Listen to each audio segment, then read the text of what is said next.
ठीक है, तो आज हम लोग करंट अफेयर्स की नेक्स्ट क्लास शुरू करते हैं। तो सबसे पहले हम लोगों का टॉपिक है 11th एग्रीकल्चर सेंसस, 11वीं कृषि जनगणना। ठीक है, 2021-2022 फाइनेंशियल ईयर के लिए हम लोग का देखेंगे। ठीक है, तो अभी हाल ही में नरेंद्र सिंह तोमर जो भारत के कृषि मंत्री हैं, उन्होंने यानी कि ministry of agriculture and farmers welfare, कृषि एवं किसान कल्याण मंत्रालय जो है, उसने 11th एग्रीकल्चर सेंसस की शुरुआत करी। यानी कि ये कृषि जनगणना की कौन से नंबर की शुरुआत है? 11वें नंबर की शुरुआत है। कौन से ईयर के लिए? 2021-22 के लिए। ठीक है, तो ये एग्रीकल्चर सेंसस क्या होती है, क्यों कराई जाती है, ये हम लोग यहाँ पर जानेंगे। और इस साल जो कराए जा रहे हैं उससे क्या बेनिफिट्स मिलेगा और इसके और क्या क्या इसमें कार्यक्रम हो सकते हैं। ठीक है, तो ये हम लोग सब देखेंगे किसमें? 11th एग्रीकल्चर सेंसस 2021-2022 में। ठीक, अब देखो, जो एग्रीकल्चर सेंसस है वो हर 5 साल में एक बार होता है। ठीक है, इस साल कुछ साल डिले हुआ है, 2 साल डिले हुए हैं लगभग। किस कारण से? कोविड-19 के कारण। कोविड-19 पैंडेमिक के कारण क्या हुआ है, ये थोड़ा सा लेट हुआ है। ठीक है, अब देखो इसमें क्या होता है कि लगभग 3 फेस होते हैं। इसको कंडक्ट कराने के कितने फेसेस होते हैं? 3 फेस होते हैं। और यहाँ पर क्या होता है, कई सारे डेटाज निकलते हैं किससे रिलेटेड? कृषि जनगणना से रिलेटेड। ठीक है, इससे हम लोग क्या देखते हैं कि हमारी जो कृषि है वो किस दिशा में जा रही है, हमको कौन से प्रॉपर स्टेप्स लेने हैं, क्या हम लोगों को घाटा हो रहा है, क्या हम लोगों को फ़ायदा हो रहा है, हमको और कैसे फ़ायदा पहुँचा सकते हैं किसानों को। ठीक है, हमारी जो भाई ट्रेड, हम लोग एग्रीकल्चर को आज हम लोग सिर्फ डोमेस्टिक यूज़ के लिए नहीं, ट्रेडिंग पर्पस के लिए भी देखते हैं। तो उसके लिए हम लोगों को कौन कौन से और स्टेप्स देखने हैं।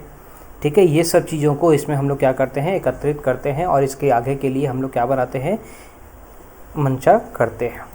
ठीक, तो 11th सेंसस जो है ये स्टार्ट होगा आपका कब से? अगस्त 2022 से। यानी कि इसका जो फील्ड वर्क है, ठीक है, वो कब से शुरू होगा? अगस्त 2022 से होगा।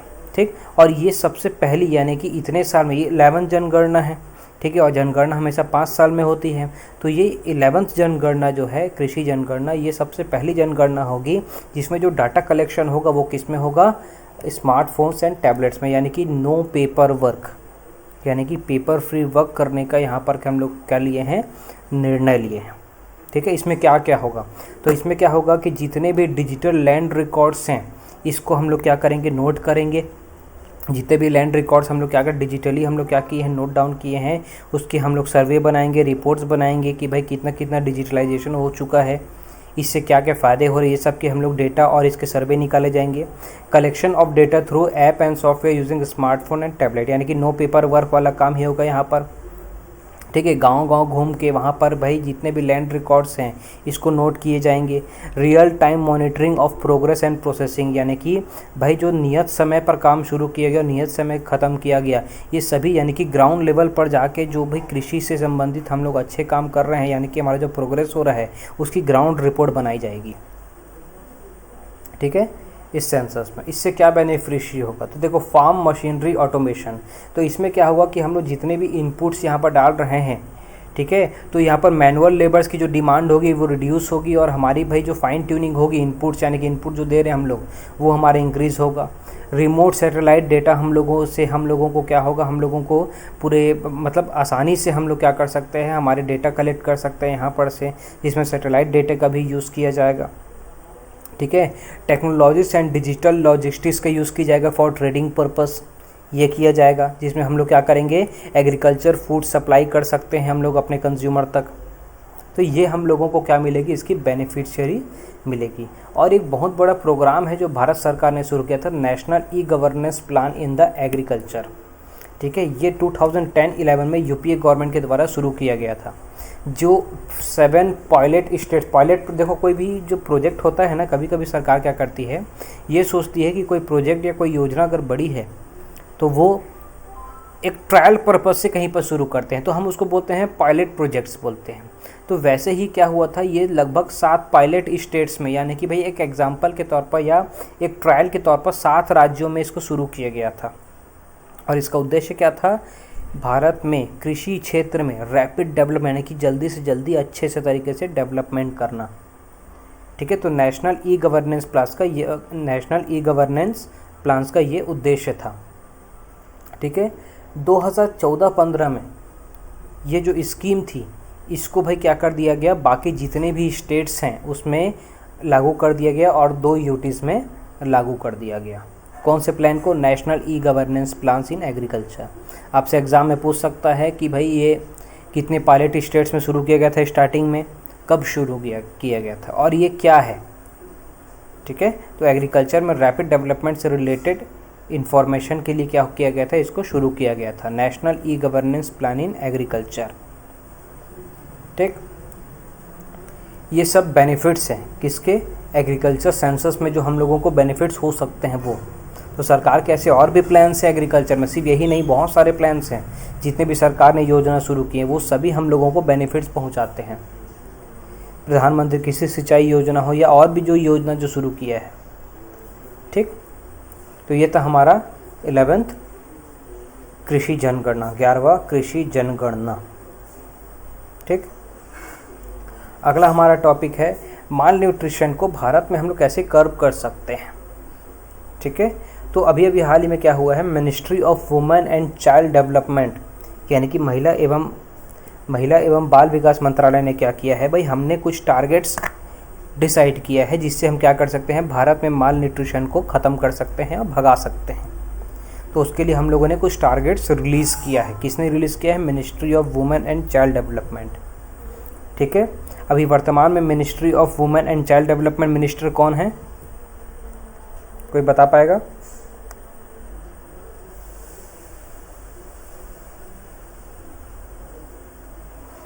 स्मृति ईरानी है क्या सर?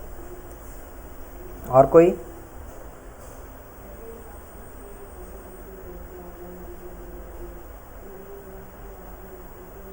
ठीक। स्मृति ईरानी क्या है? Ministry of women and child development है। ठीक। अब देखो हमने क्या किया है, टारगेट्स को रिलीज़ किया। क्या टारगेट्स हैं जो हमने रिलीज़ किया है, किसके लिए? माल न्यूट्रिशन से लड़ने के लिए। तो भाई हम लोगों को सबसे यानी कि माल न्यूट्रिशन मतलब कुपोषण, ज़रूरी प्रोटीन, विटामिन ये सब की कमी से यानी कि ज़रूरी खान पान की कमी से हमारे शरीर में जो कुछ प्रॉब्लम्स होती हैं उसको हम लोग क्या बोलते हैं? माल न्यूट्रिशन कहते हैं। तो भाई देखो 2 चीज़ें ही जो होती हैं वो सबसे ज़्यादा क्या होती हैं? इम्पॉर्टेंट होती हैं माल न्यूट्रिशन से लड़ने के लिए। और सबसे बड़ी प्रॉब्लम हमारी है 2। 5 साल तक का जो बच्चा होता है इसमें ही हम लोगों को माल न्यूट्रिशन मालूम लगता है। पहले आपको ये जानना है, यानी कि कुपोषण का शिकार हम लोगों को मालूम लगता है 5 साल तक, जहाँ पर हम उसको बचा सकते हैं। ठीक है। तो इसके लिए हमारे पास 2 सबसे बड़े प्रॉब्लम है, याद रखना। चाइल्ड स्टंटिंग होता है, चाइल्ड स्टंटिंग, एंड एक होता है चाइल्ड वेस्टिंग। ये 2 वर्ड आपको समझना पड़ेगा कि ये क्या है। पहले तो आपको प्रॉब्लम समझनी पड़ेगी। ठीक है। तो भारत सरकार ने भी चाइल्ड स्टंटिंग और वेस्टिंग से लड़ने के लिए कुछ टारगेट फिक्स किए। वो तो किए पर आपको पहले ये जानना पड़ेगा कि ये दोनों होते क्या हैं। ठीक। तो चाइल्ड स्टंटिंग क्या होता है? तो देखो जब 5 साल का कोई बच्चा अपने एज के अकॉर्डिंग उसकी हाइट कम होती है, हाइट कम हो जाती है, तो उसे हम लोग क्या कहते हैं? चाइल्ड स्टंटिंग कहते हैं। ठीक है। चाइल्ड स्टंटिंग का मतलब क्या होता है? 5 साल या 5 साल से कम उम्र का वह बच्चा जो अपने एज के अकॉर्डिंग जिसकी हाइट कम हो जाती है उसे हम लोग क्या कहते हैं? चाइल्ड स्टंटिंग कहते हैं। ठीक। और एक होता है हमारा चाइल्ड वेस्टिंग होता है। ठीक है। इसका मतलब क्या होता है? 5 साल या 5 साल तक से नीचे वह बच्चा जिसकी हाइट के अकॉर्डिंग क्या नहीं होती है? वेट नहीं होती है। यानी कि उसके हाइट के अकॉर्डिंग क्या नहीं होती है? उसकी वेट नहीं होती। 5 साल या 5 साल तक का वह बच्चा जिसकी हाइट के अकॉर्डिंग क्या नहीं होती है? वेट नहीं होती, उसे हम लोग क्या कहते हैं? चाइल्ड वेस्टिंग कहते हैं। तो ये एक बहुत बड़ा इम्पॉर्टेंट फैक्टर है भारत में कुपोषण का, यानी कि माल न्यूट्रिशन का। तो भारत सरकार ने इसी के ऊपर टारगेट करते हुए इससे लड़ने के लिए हम लोग क्या किए हैं? कुछ टारगेट्स बनाए हुए हैं।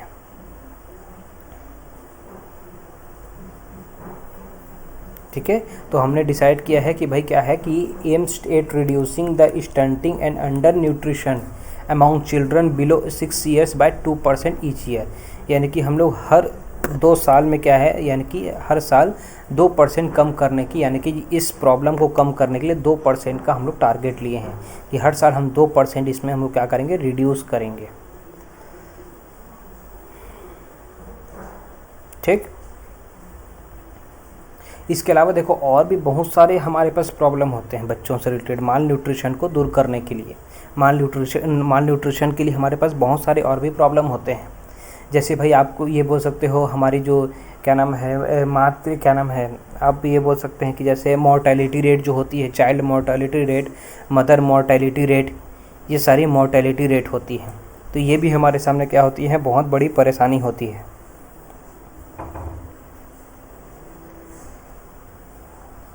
ठीक है। एनीमिया हमारे पास एक बहुत बड़ा प्रॉब्लम है, जिसको हमने क्या किया है, 2% इसमें भी कम करने के लिए हम लोग डिसाइड किए हैं। ठीक है। तो ये कुछ क्या है, हमारे कुछ टारगेट्स हैं जिसको गवर्नमेंट ऑफ इंडिया ने अभी अभी क्या किया है, रिलीज़ किया है। ठीक।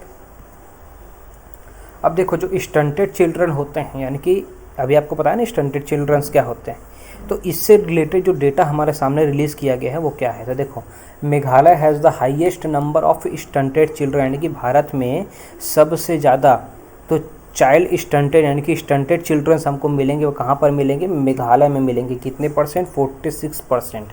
फॉलोड बाय बिहार, यानी कि बिहार सेकंड नंबर पर है, फर्स्ट नंबर पर मेघालय, यानी कि चाइल्ड स्टंटिंग के मामले में मेघालय फर्स्ट, सेकंड नंबर पर क्या कौन है, बिहार है। ये रिपोर्ट किसने रिलीज़ करी है, गवर्नमेंट ऑफ इंडिया ने रिलीज़ करी है।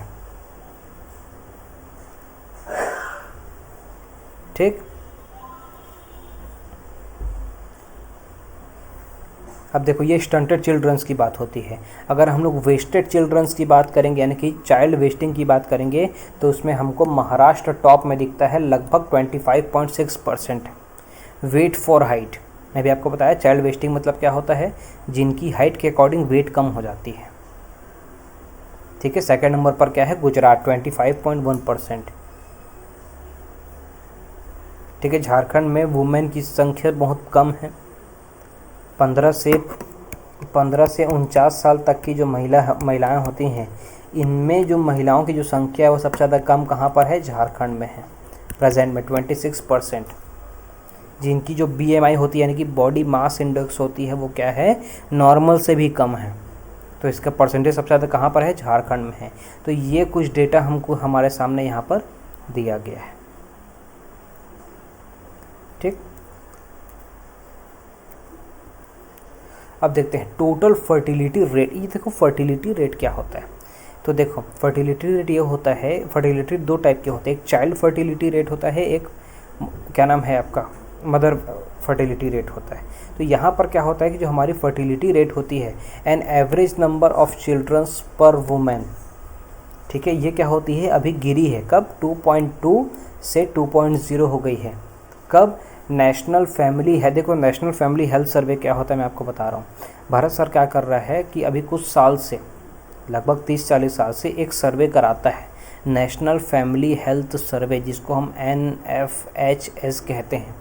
इस साल 2021 में, इस साल मतलब पिछले साल आ गया था वो report, national family health survey लाया गया। कौन से नंबर का, 5th नंबर का आया है। मैं आगे आपको बताऊंगा उसके बारे में, उसके भी कुछ डेटा रिलीज़ किए गए थे पिछले साल। ठीक है। तो उसने कहा है कि भारत में जो टोटल फर्टिलिटी रेट है वो डिक्लाइन हुआ, कितना, 2.2 से लेकर 2.0% तक। ठीक है।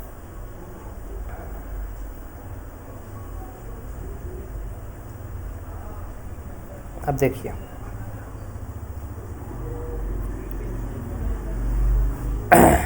इसके अलावा आपको और भी कुछ बताया, जैसे इंस्टीट्यूशनल बर्थ। देखिए इंस्टीट्यूशनल बर्थ मतलब क्या होता है, जब बच्चा जो होता है वो किसी हॉस्पिटल में, भले सरकारी हो या प्राइवेट हो, यहाँ पर पैदा होता है, तो हम इसको क्या बोलते हैं, इंस्टीट्यूशनल बर्थ कहते हैं। तो हम यही कोशिश करते हैं हम हमेशा कि भाई जो बच्चे होते हैं वो कहाँ पर हो, एक इंस्टीट्यूशन में ही, यानी कि संस्थाओं में ही पैदा हो।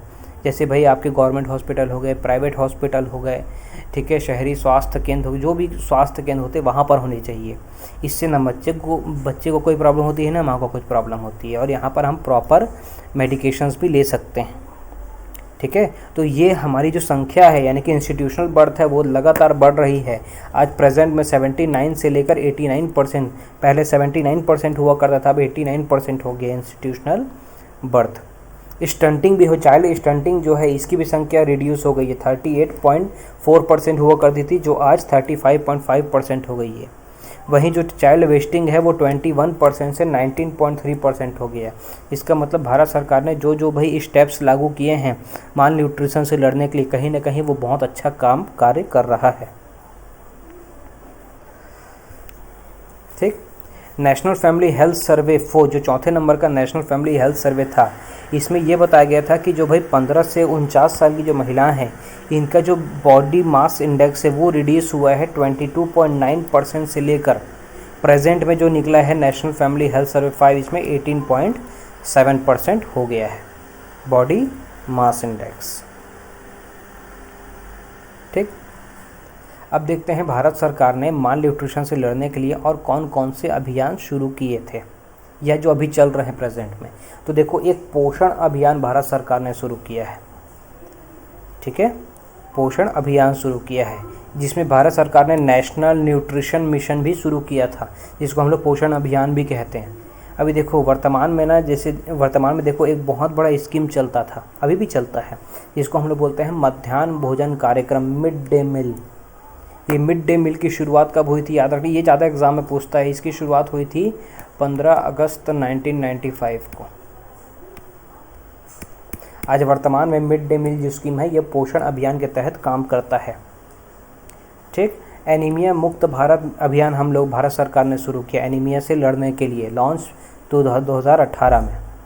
ठीक है कि भाई कि हमको एनीमिया से मुक्त पाना है, तो हमने कब लॉन्च किया था, 2018 में लॉन्च किया।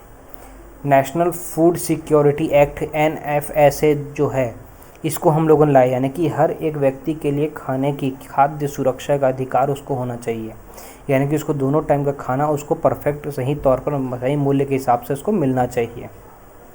ठीक। हमने भारत सरकार ने कब शुरू किया था, 2013। छत्तीसगढ़ सरकार ने फूड सिक्योरिटी एक्ट लाने वाला सबसे पहला राज्य है जो 2012 में ला दिया गया था। ठीक। प्रधानमंत्री मातृ वंदना योजना, इसमें क्या होता है, जो प्रेग्नेंट वुमेन्स होते हैं उनको बेटर डिलीवरी के लिए बेटर फैसिलिटीज़ के लिए 6,000 रुपये ट्रांसफ़र किए जाते हैं। कौन सी योजना में, प्रधानमंत्री मातृ वंदना योजना के तहत। ठीक है। इसके अलावा 1975 में लॉन्च हुई थी integrated child development schemes, ICDS scheme. ये बहुत बड़ी स्कीम है जो आज भी चलती है। ये भी हमारे प्री स्कूल एजुकेशंस के लिए खाने का भाई यहाँ पर इंतज़ाम कर रही हैं। ठीक है। इम्यूनाइजेशन हो रहा है। इसके अलावा और भी प्रोग्राम्स आपको देखने मिलेंगे, जैसे इंद्रधनुष योजना जो भाई हमारे वैक्सीनेशन से रिलेटेड है। जो ये सारे जो स्टेप्स हैं जो भारत सरकार ने लिए, कहीं ना कहीं जो डेटा दिखाया गया उसमें यह पता चलता है कि भाई भारत सरकार के ये सारे अभियान जो हैं ये बहुत अच्छे से रिजल्ट दे रहे हैं। ठीक। अब देखो हम लोग देखते हैं नेशनल फैमिली हेल्थ सर्वे क्या होता है।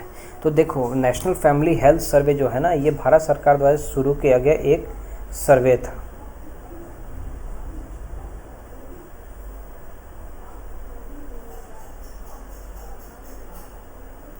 ठीक है। और इसका उद्देश्य क्या था कि भाई भारत में जो स्वास्थ्य सेवा है उसको बेहतर तरीके से सुनिश्चित कर सके। ठीक। नेशनल फैमिली हेल्थ सर्वे की शुरुआत भारत सरकार ने 1992 से की थी। कब से की थी, 1992 से की थी। और तब से लेकर प्रेजेंट में 2021 तक national family health survey number 5 launch कर दिया गया है। यानी कि प्रेजेंट में कितने फैमिली हेल्थ सर्वे हो चुके हैं, 5 फैमिली हेल्थ सर्वे हो चुके हैं। ठीक। इसको ministry of health and family welfare क्या करती है, चलाती है। ठीक। अब देखो नेशनल फैमिली हेल्थ सर्वे की कुछ रिपोर्ट्स देखना है, जिसमें फर्टिलिटी रेट में अभी आपको बताया 2.2 से 2 हो गई है। ठीक है। भारत में सिर्फ 5 स्टेट हैं जो क्या है, फर्टिलिटी रेट जिनकी क्या है 2.1 से ज़्यादा है, जैसे बिहार, मेघालय, उत्तर प्रदेश, झारखंड और मणिपुर है। ये कौन सा रिपोर्ट कहता है, नेशनल फैमिली हेल्थ सर्वे कहता है। ठीक।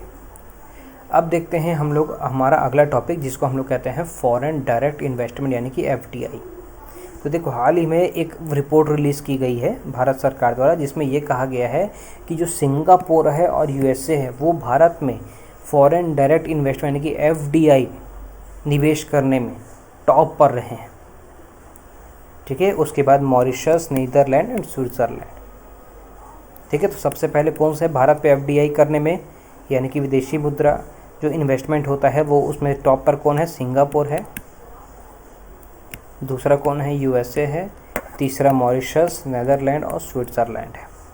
ठीक, और अंकटाड यूएन संयुक्त राष्ट्र की जो संस्था है अंकटाड की एक रिपोर्ट, वर्ल्ड इन्वेस्टमेंट रिपोर्ट 2022 के अनुसार भारत 7वें नंबर पर वो देश है जहां पर एफडीआई के टर्म्स में भारत 7वें नंबर पर है विश्व की 20 सबसे बड़ी इकोनॉमीज में से, जहां पर एफडीआई बहुत अच्छे से कार्य कर रहा है। ठीक, तो देखो प्रेजेंट में जो भाई एफडीआई है हमारा, ठीक है, वो कितना है, 81.72 बिलियन चल रहा है। ठीक, जिसमें सिंगापुर क्या कर दिया है, टॉप किया है, उसके बाद यूएस, फिर मॉरिशस है। ठीक है, तो प्रेजेंट में जो हमारा एफडीआई इन्फ्लोज है वो कितना है, 84,835 मिलियन है। कौन से फाइनेंशियल ईयर में, 21 से लेकर 22 तक। ठीक है, देखो एफडीआई क्या होता है आपको ये समझना है, फॉरेन डायरेक्ट इन्वेस्ट, यानी कि जो विदेशी जो देश होते हैं, यानी कि जो अलग अलग देश होते हैं, वो किसी एक कंट्री पे कितना पैसा और कौन से सेक्टर पे लगाते हैं, कितना पैसा लगा रहे हैं, इसको हम क्या बोलते हैं, फॉरेन डायरेक्ट इन्वेस्टमेंट। तो भारत सरकार क्या करती है, हर क्षेत्र में इनको पूरा एफडीआई यानी कि पैसा लगाने की अनुमति नहीं देती। जैसे रक्षा क्षेत्र में नहीं लगाया जा सकता, इसमें पैसा सिर्फ भारत खुद लगाएगा, पर कुछ क्षेत्र में ये पैसा लगा सकते हैं। जैसे रेलवे में कुछ परसेंट ऐसा 49% लगा सकते हैं। तो इस प्रकार कुछ क्षेत्रों में इनको कुछ स्वायत्तता दी गई है कि भैया आप वहाँ पर इन्वेस्टमेंट कर सकते हैं। ठीक, प्रेजेंट में हमारा एफडीआई इन्फ्लोज कितना है, 84,803 मिलियन यूएस डॉलर है। कौन से फाइनेंशियल ईयर के लिए, 2021-2022 के लिए। ठीक, अब देखो भारत में सबसे ज़्यादा एफडीआई करने वाले टॉप 5 नेशन कौन कौन से हुए, Singapore, USA, Mauritius, Netherland and Switzerland हुए।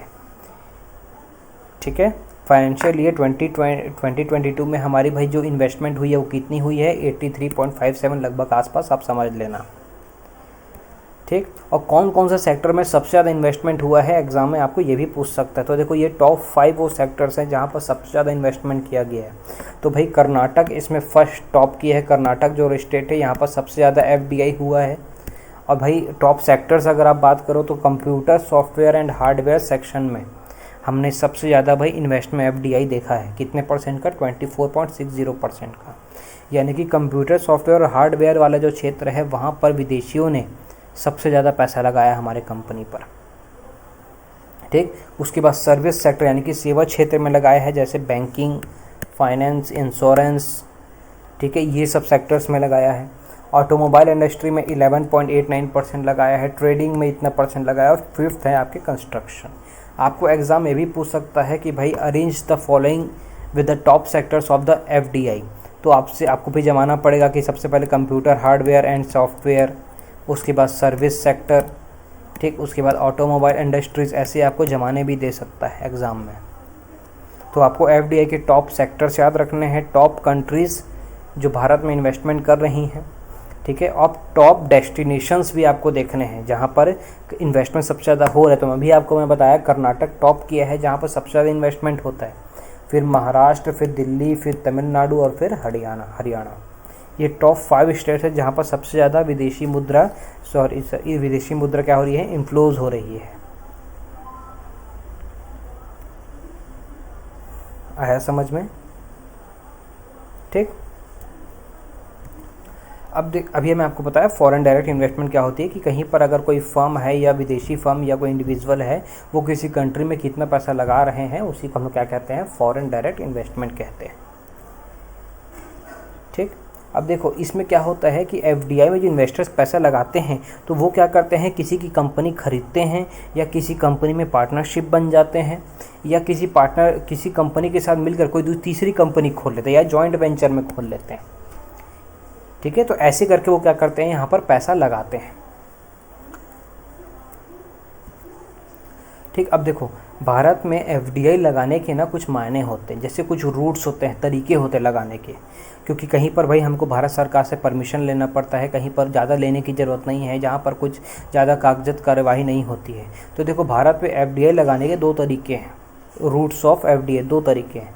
सबसे पहला होता है आपका ऑटोमेटेड या ऑटोमेटिक रूट होता है। यहाँ पर क्या होता है कि जो फॉरेन एंटिटीज़ होती है या फॉरेन फर्म्स होते हैं, फॉरेन देश होते हैं, उन लोगों को भारत सरकार या आरबीआई की मदद लेनी नहीं पड़ती, उतना कागजी कार्यवाही नहीं होती है अलग अलग से परमिशन लेना। और यहाँ पर क्या होता है, जो एफडीआई है वो 100% क्या है, अलाउड है नॉन क्रिटिकल सेक्टर्स में।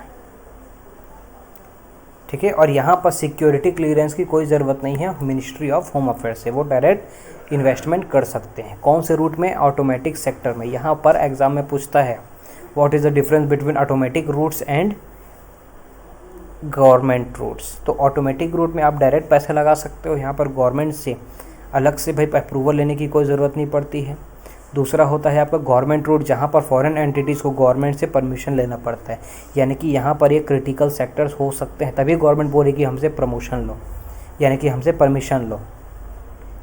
ठीक है। तो इसके लिए भाई हमारी कौन सी डिपार्टमेंट काम करती है, तो department for promotion of industry and international trade, जो ministry of commerce and industry के अंतर्गत आता है। तो उनको यहाँ से क्या लेना होता है, परमिशन लेना होता है। तो ये दो तरीके होते हैं जहाँ से हमको डायरेक्ट फॉरेन इन्वेस्टमेंट के दो रूट्स हमको मिलते हैं। ठीक।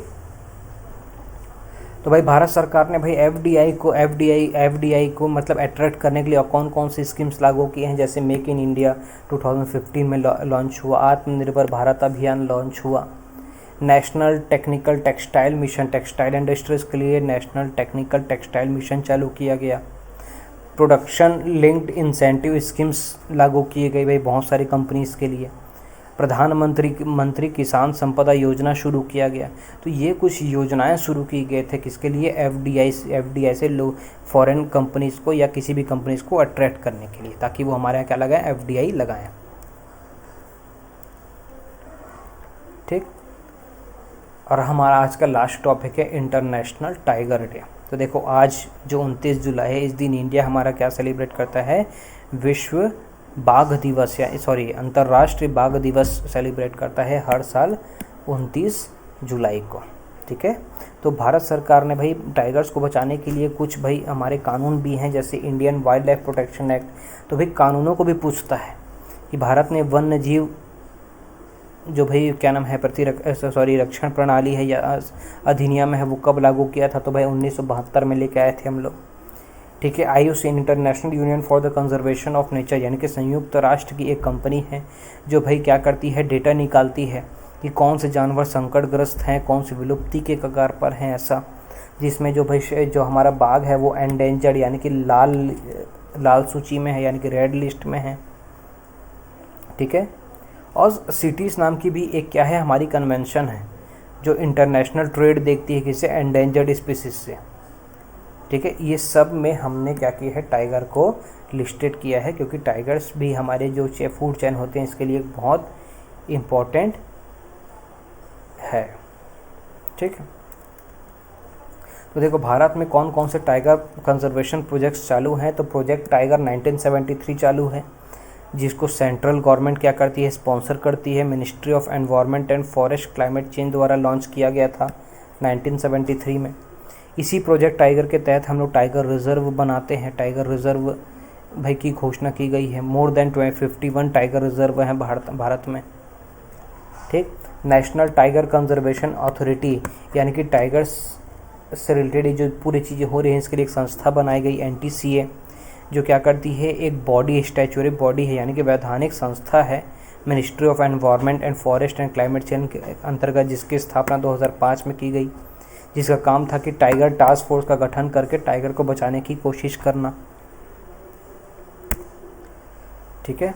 अब देखो भारत में सबसे ज़्यादा टाइगर पाए जाते हैं, वर्ल्ड में सबसे ज़्यादा टाइगर किसके पास पाए जाते हैं, लगभग वर्ल्ड के पूरे टाइगर्स का 70% भारत में पाया जाता है। भारत में लगभग 51 से भी ज़्यादा क्या है, लगभग 51-52 क्या है हमारे पास टाइगर रिजर्व हैं। 2018 सेंसस के अकॉर्डिंग 51 टाइगर रिजर्व थे, अभी आगे और बढ़ रहे हैं। जैसे छत्तीसगढ़ में गुरु घासीदास राष्ट्रीय उद्यान है, इसको टाइगर रिजर्व की संज्ञा दे दी गई है अब, तो ऐसे बढ़ रहे हैं। तो भाई ये क्या हुआ था कि 2009 में सेंट पीटर्सबर्ग रशिया में एक सम्मेलन हुआ था। इसमें हमने डिसाइड किया था कि उस साल जितने भी देशों के पास जितने संख्या के टाइगर हैं 2022 तक हमको क्या करना है, उसको डबल कर लेना है। ऐसा डिसाइड किया गया सेंट पीटर्सबर्ग डिक्लेरेशन 2009 में, ऐसे डिसाइड किया गया। यानी कि लगभग 2022 तक हमको अपनी संख्या क्या करनी है, डबल करनी है। पर भारत अपने इस 2022 तक के टारगेट को पहले ही अचीव कर चुका है, ठीक। और उसके लिए भाई हमने एक स्टैंडर्ड निकाला, यानी कि ये समझ लो एक हमने लिस्ट ऑफ क्राइटेरिया निकाला, जिसको हम क्या कहते हैं, कैट्स कहते हैं, कंजर्वेशन एश्योर्ड टाइगर स्टैंडर्ड्स निकाला। ये क्या है, अ सेट ऑफ क्राइटेरिया है, जिसमें हम लोग ये देखते हैं कि टाइगर्स के जितने भी कंजर्वेशन से रिलेटेड हम लोग कार्य कर रहे हैं, उनका प्रबंधन मैनेजमेंट ठीक से चल रहा है कि नहीं। और ये ऑफिशियली जो कैट्स प्रोग्राम है वो कब शुरू किया गया था, 2013 में किया गया था। और कैट्स प्रोग्राम के संचालन के लिए हमने क्या किया है, जो साउथ एशिया के आसपास की जो कंट्री हैं, इसमें लगभग कुछ कंट्रीज़ का एक ग्रुप बनाया गया है। एक मिनट ना, ठीक है, कुछ कंट्रीज़ का क्या बनाया गया है, एक ग्रुप बनाया गया है, ठीक है, जिसमें कुल 13 कंट्रीज़ हैं। कुल कितने कंट्रीज़ हैं, 13 कंट्रीज़ हैं, जो डिसाइड करते हैं, जिसको हम लोग क्या बोलते हैं, रेंज कंट्रीज़ कहते हैं। तो आपसे पूछ सकता है टाइगर कंजर्वेशन में जो रेंज कंट्रीज़ कितनी है, तो 13 कंट्रीज़ इसमें शामिल है, ठीक है। ये भारत में कुछ टाइगर रिजर्व्स हैं, आपको देखना है। देखो जिम कॉर्बेट नेशनल पार्क है, जो भारत का सबसे पहला टाइगर रिजर्व है, ठीक है, आपको ये याद रखना है। छत्तीसगढ़ में हाल ही में अभी भाई गुरु घासीदास राष्ट्रीय उद्यान को टाइगर रिजर्व का दर्जा दिया गया है, ये भी आपको ध्यान रखना है। तो ये आप कुछ टाइगर रिजर्व के नाम याद कर सकते हो, जैसे बांधागुआ टाइगर रिजर्व फेमस है, ठीक है, अचानक मार टाइगर रिजर्व फेमस है, ठीक है। ये कुछ टाइगर रिजर्व आपको याद रखना है, बांदीपुर टाइगर रिजर्व, ये सब टाइगर रिजर्व आपको याद रखने हैं, ठीक। अब देखो जो कैट्स प्रोग्राम के अंतर्गत भारत के जो 14 टाइगर रिजर्व की लिस्ट रखी गई है, वो उनमें से ये आपके 14 टाइगर रिजर्व हैं, ठीक है, जिसमें कुछ फेमस नेशनल पार्क या टाइगर रिजर्व्स के नाम आते हैं, जैसे Manas national park, Kaziranga national park और ओरांग टाइगर रिजर्व कहाँ के हैं, असम के हैं। सतपुड़ा, कान्हा, पन्ना टाइगर रिजर्व मध्य प्रदेश में है। तो ऐसे ये 14 टाइगर रिजर्व की लिस्ट है, जिनको कैट्स प्रोग्राम के तहत रेंज कंट्रीज़ के अंतर्गत क्या किया गया है, शामिल किया गया भारत की तरफ से, ठीक। अब देखते हैं 2018 में क्या हुआ था, टाइगर सेंसस हुआ था, जिसके द्वारा हम लोग क्या करते हैं, भारत में टाइगर्स की गिनती करते हैं। तो भाई 2018 की जनगणना के अनुसार भारत में कुल 2967 टाइगर्स हैं, ठीक है, जो 2014 में कितने थे, 2226 थे, ठीक है। हर 4 साल में टाइगर की जनसंख्या गिनी जाती है, यानी कि जनगणना होती है। तो पिछला जो टाइगर सेंसस था वो 2018 में आया था, इस साल का आने वाला है, ठीक। तो 2018 में कितने थे, 2967 थे, 2014 में 2226 थे, 2010 में 1706 थे और 2006 में 1411 थे। और सेंट पीटर्सबर्ग सम्मेलन कब हुआ था, 2009 में हुआ था, ठीक। तो सबसे ज़्यादा टाइगर की पॉपुलेशन कहाँ है, मध्य प्रदेश में है 526, कर्नाटक में है 524, ठीक है। उसके बाद उत्तराखंड और फिर महाराष्ट्र है। तो आपको टॉप 2 स्टेट्स ही देख लो, काफ़ी है जहाँ पर सबसे ज़्यादा टाइगर पॉपुलेशन है।